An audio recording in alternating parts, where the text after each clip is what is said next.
परळी तालुक्यातील मालेवडी तांड्यातील पूनम आडे यांनी त्यांच्या पती आणि त्यांच्या नातेवाईकांच्या विरोधात तक्रार देखील दिलेली आहे की पतीने त्यांच्याकडून 10 लाखाची मागणी केली होती गाडी खरेदी करण्यासाठी आणि ते आता ते आपल्यासोबत बोलण्यासाठी आहेत. ताई काय सांगाल, तुम्ही एक तक्रार दिलेली 10 लाखाची मागणी केली, काय नेमकी तक्रार आहे? ते 10 लाख आणा म्हणाले मला स्कॉर्पिओ गाडी घ्यायसाठी. तर माझे पप्पा कुठून देणार आहेत? ऊस तोडाले तर ते मजुरी करून खाते. ते 10 लाख कुठून देणार आहेत? देणं होत नाही त्यांच्यानं 10 लाख. ते म्हणाले 10 लाखच आण, नाही तर तुला जीव मारून टाकतो म्हणून. तुमचं नेमकं लग्न कधी झालं होतं आणि तुम्हाला किती मुलं बाळ आहेत? मला 3 मुलं होते, 3 लेकरं होते. तर त्याच्यामधून एक वारले, 2 आहे आता, एक मुलगा, एक मुलगी. तर आम्हाला न्याय मिळावा पोलीस लोकांकडून बी आणि सरपंचाकडून ह्याच्याकडून बी, समजा सरकारवरून न्याय मिळावा म्हणून मागणी आहे. कधी तुम्हाला नेमकी मागणी केली आहे? मागणी म्हणजे महिना झाला बघा. महिना म्हणजे ते सवत आली का तेव्हापासून मला मागणी केली की 10 लाख आण, मला स्कॉर्पिओ गाडी घ्यायची. तर माझे पप्पा कुठून देणार आहेत? आम्ही 3 बहिणी आहोत, गरीब हे आहेत, ते ऊस तोडून खाते. तिघीचं लग्न केले. आता 10 लाख माझे पप्पा कुठून देणार आहेत? ते म्हणाले 10 लाखच आण, नाही तर तुला जीव मारून टाकतो. नेमकी सवत कधी, तुमची सवत कधी आली तुम्हाला माहिती आहे तुम्हाला? सवत मला आधी काहीच माहिती नव्हतं. मला आणून सोडले ते परळीमध्ये धोंड्याच्या महिन्यामध्ये. मी मंगळवारी वापस गेले, तर तिथं मी रूममध्ये बॅग ठेवायला जाऊ लागले, तर ती पुढून बाई म्हणते, "माझ्या नवऱ्याच्या रूममध्ये कशाला बॅग ठेवालीस?" तर मी म्हणले, "माझा नवरा आहे." तर ती म्हणली, तुझं कुठून झालं नवरा? हे नवरा माझा आहे." म्हणून असं म्हणून मग माझे सासू-सासरे, माझा नवरा, माझी सवत, नणंद, नंदोई हे समधे होऊन मारहाण करून मला तिथून वाट लावून. तुम्हाला माहितीच नाही तुमच्या नवऱ्याने दुसरं लग्न केलेलं? मला माहितीच नाही माझा नवरा दुसरं लग्न केलंय म्हणून. फसवून लग्न केलंय मला आणि आता आणलंय 12-13 वर्षापासून त्या बाईला, आणि तेव्हा मला माहिती झालं. तुम्हाला मारहाण पण केली त्याच्या? हां, मारहाण बिन केली त्यांच्या योगानं. मारहाण पण केली आणि म्हणले, "तू आता घरी यायचं नाही. 10 लाख आण, तेव्हा तुला नांदितो, नाहीतर नाही नांदीत" मग म्हणले. तुम्हाला 10-12 वर्षात कधी माहित पडलं का त्याच्यावर काही संशय आला होता का किंवा काहीच तुमचं त्याचं माहिती काही नाही. कुणाचं लफडं काय आहे का असं काय? काहीच माहिती नाही मला. काहीच ते काहीच माहिती नाही. कारखान्यावर ड्युटीला होते ते. मला काय माहीत. ते ड्युटीला चाललेत म्हणून मी गप घरी.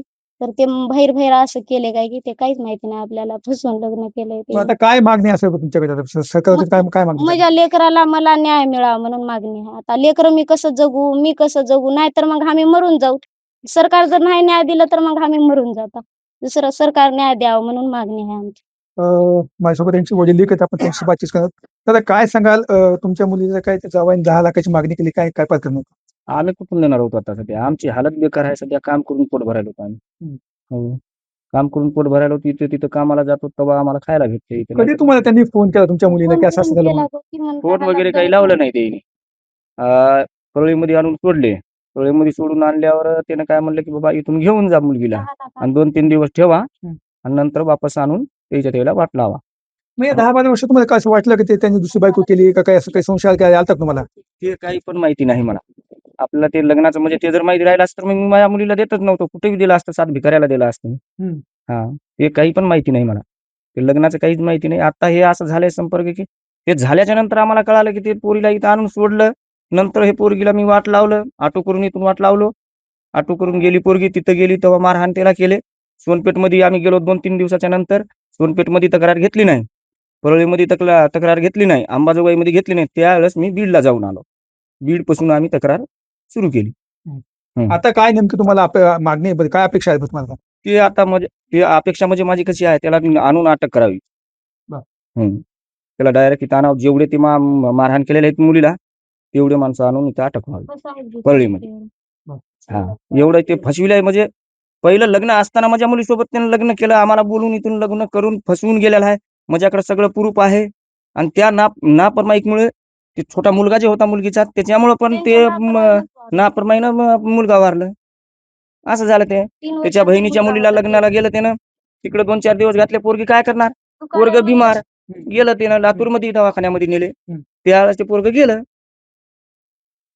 तर आपण पाहू शकतो या संदर्भात या कुटुंबाला न्याय मिळाला पाहिजे. त्यांनी खरं तर मुख्यमंत्र्यांनी की आमच्या कुटुंबाला न्याय, पैसे नेमके 10 लाख नेमके आणायचे कुठून, या संदर्भात पोलीस स्टेशनवरती गुन्हा दाखल करण्यात आलाय. मात्र अजून या कुटुंबाला न्याय मिळालेला नाही. पण न्याय कधी मिळणार हे पाहणं देखील महत्त्वाचे ठरणार आहे. कॅमेरा पर्सन विकास वाघमारेसह मी संभाजी मुंडे, परळी, बीड.